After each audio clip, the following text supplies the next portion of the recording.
Teman-teman, sebelum nonton jangan lupa ya, klik like, subscribe, and share.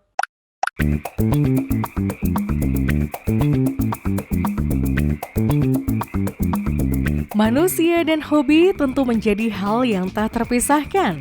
Dalam program People and Hobbies kali ini, kami akan mengulas selebritis, selebgram, public figure, komunitas, ataupun individu yang memiliki hobi unik, lucu, dan tentu saja menginspirasi.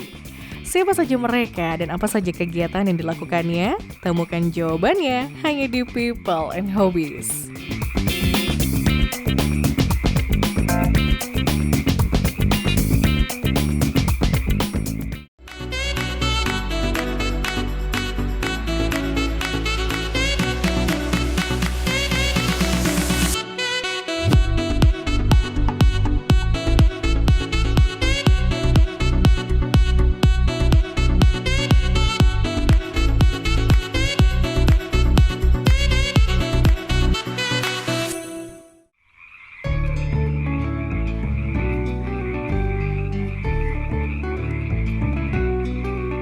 Viewers berawal dari hobi semata. Siapa yang menyangka jika kini menjadikan salah satu keluarga ini cukup dikenal publik, baik di kalangan pecinta hewan ataupun komunitas hewan eksotis dan langka yang ada di tanah air.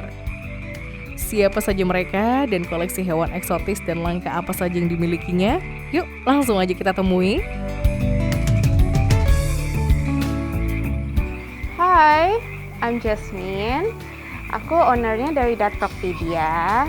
Terus aku punya hobi kan, it's not really umum ya, like all the ladies out there ya. Usually kan everybody is into fashion and all, and usually barangnya lumayan unik dan segalanya ya kan. Nah, aku punya hobi juga unik juga sih, cuman are you guys interested nggak kalau mau lihat what is my hobby all about? Soalnya it's also unique and it's also fashionable in a way. Yeah, let's go!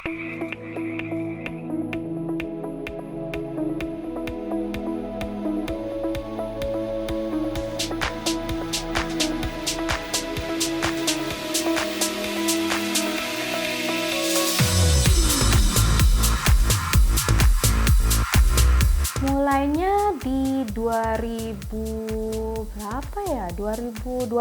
ya, awal pandemi. Jadi benar-benar itu awal pandemi mulainya kita.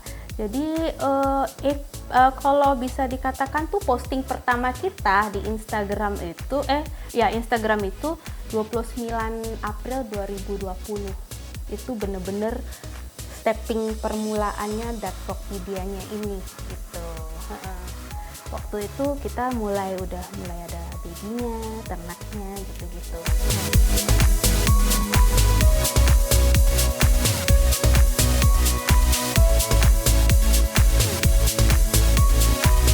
Oke, ini aku punya hobinya. Ini Datfrog ya.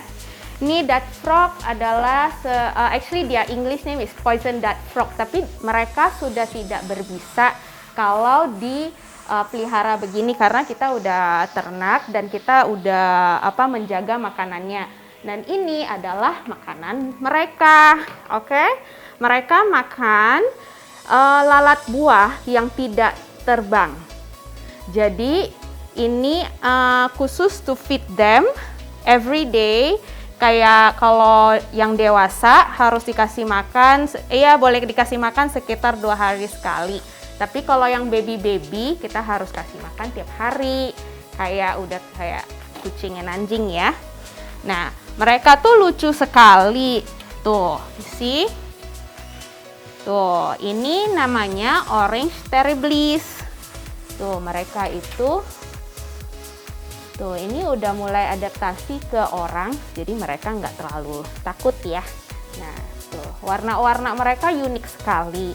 Nah, ini adalah bioactive vivarium. Jadi kita bikin bioaktifnya, mau bikin habitatnya kayak kita itu mereka itu lagi di hutan dan di lingkungan mereka sendiri. Jadi mereka tuh merasa aman dan nyaman sekali.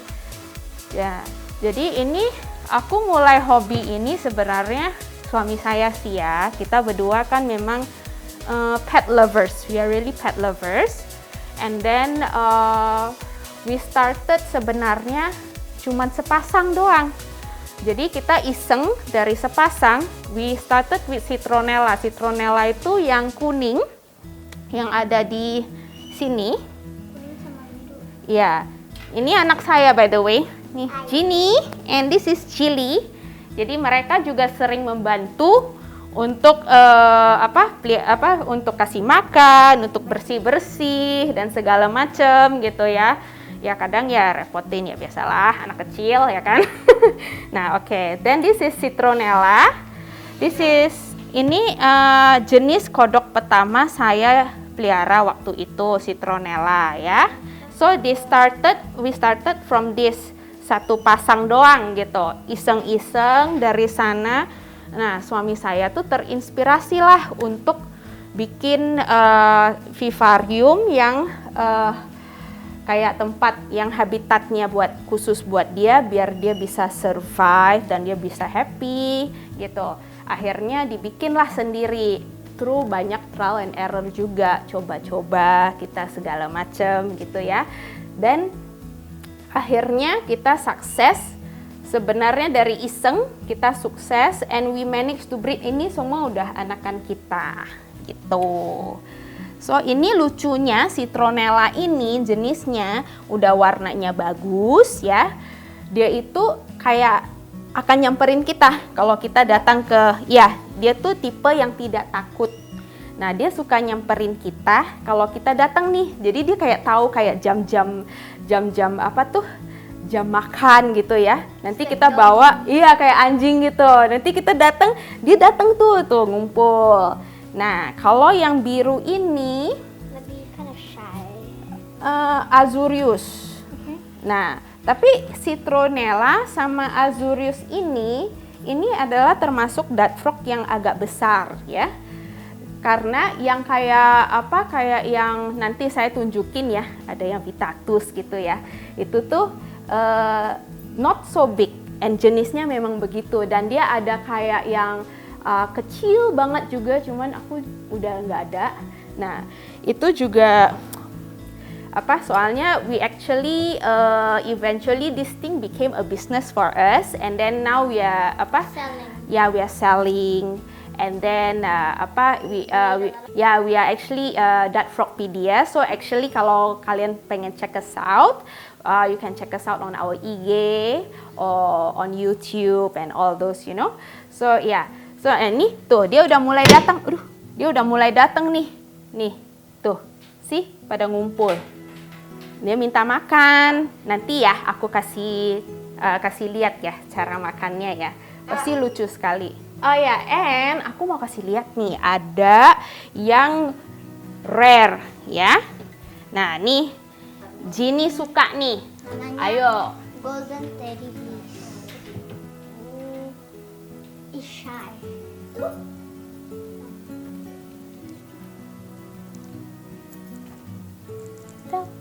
Golden Teddy Bears. Golden Teddy Bears itu mahal banget, dan poisonnya dari duck frog ini itu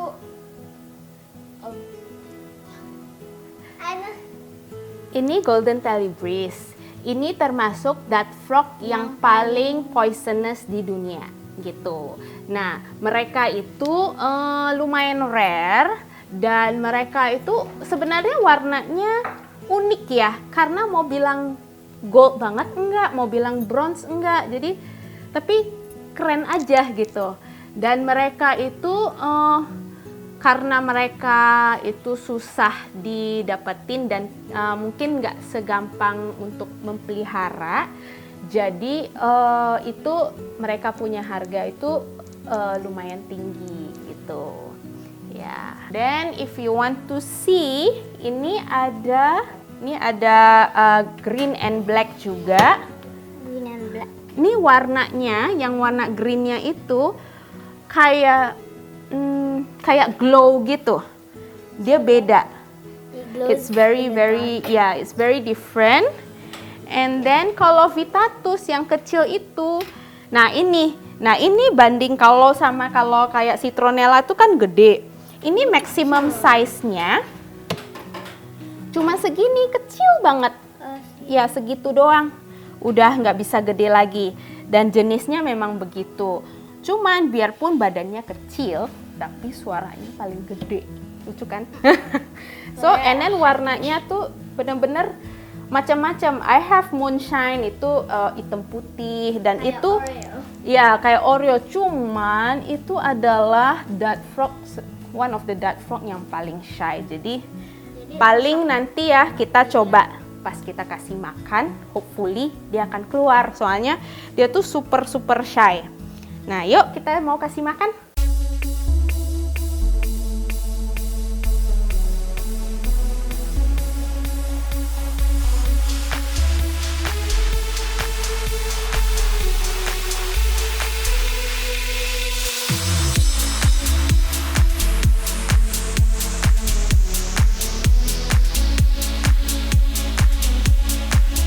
Ya karena dia kan warnanya luar biasa ya, warnanya luar biasa. Terus kan dia tuh nggak seperti kodok yang biasa yang cuman ya istilahnya kasih air ya. Ini kan ada artnya juga di sisi kalau vivarium gitu ya. Andai kata kita ngomongin vivarium tempat yang dia tinggal itu, kan kita harus nanam, kita harus bikin enclosure-nya, kita harus bikin dia punya habitatnya segala. Itu kan bener-bener kan kita bisa explore, kita bisa expand, dan itu bener-bener beda banget dari yang lain gitu.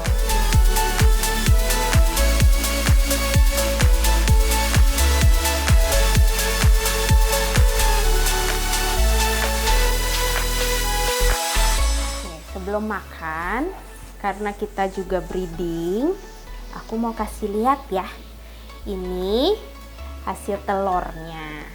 Tuh, Udah banyak yang hatch. ini telurnya.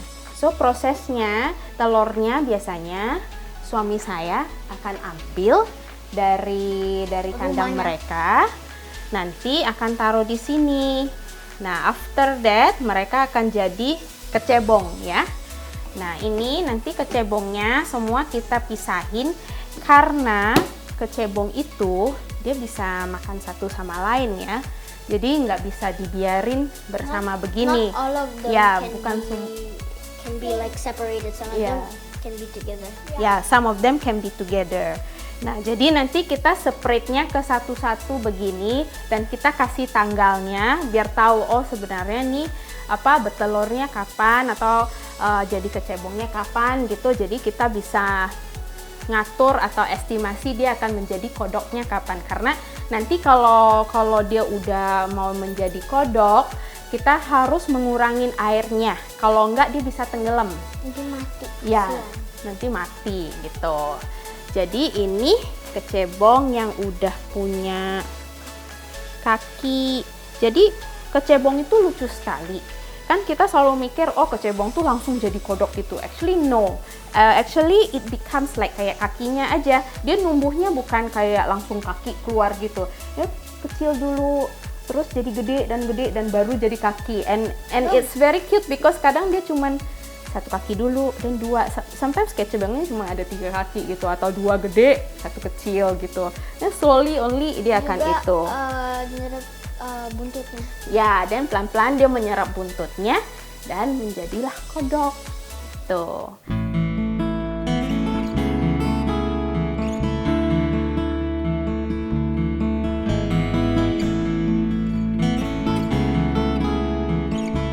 Nah, kan kalau di Indonesia, dart frog ini kan masih dikatakan not really open ya, because everybody thinks that dia tuh masih kayak susah pelihara atau apa. Nah, kita mau educate orang di sana cara untuk pelihara dia gitu loh. Nah, kodok-kodok ini sebenarnya kayak saya bilang, bukan semua kodok itu gampang, tapi bukan semua kodok itu susah. Yang penting kita research, kita kerjain care sheet kita semua.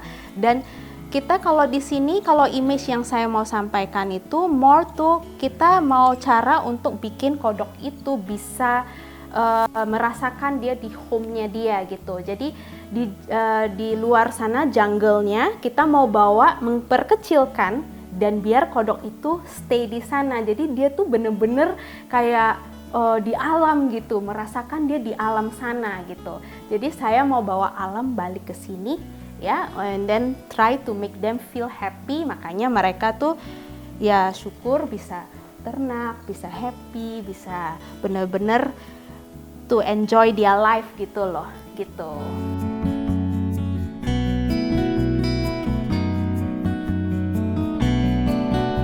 Tadi kan aku nunjukin tuh from the egg jadi kecebong, terus prosesnya kan kakinya pelan-pelan numbuh segala kan. Nah ini yang udah jadi kodok, ini ternakan kita sendiri. Tuh, bisa lihat ya, tuh. Ini ada super blue, ada citronella. Nah ini prosesnya kodok sebelum kecebong yang udah di titik-titik terakhir ya. Tuh warnanya udah keluar. Nah, tinggal ekornya tinggal dikit. Kakinya tuh udah hampir sempurna ya. Nah, jadi nanti pelan-pelan dia akan nyerap dan semua ekornya udah akan finish. Then it will be a frog gitu. Jadi kalau udah stage begini, biasa kita pisah lagi. Kan yang itu tadi dari telur udah hatch, terus kita pisahin satu-satu. Nah, habis dia itu udah stage begini, kita pisahin lagi ke sini gitu. So ini tempat istilahnya kalau dipanggil nursery-nya kita. It's a nursery.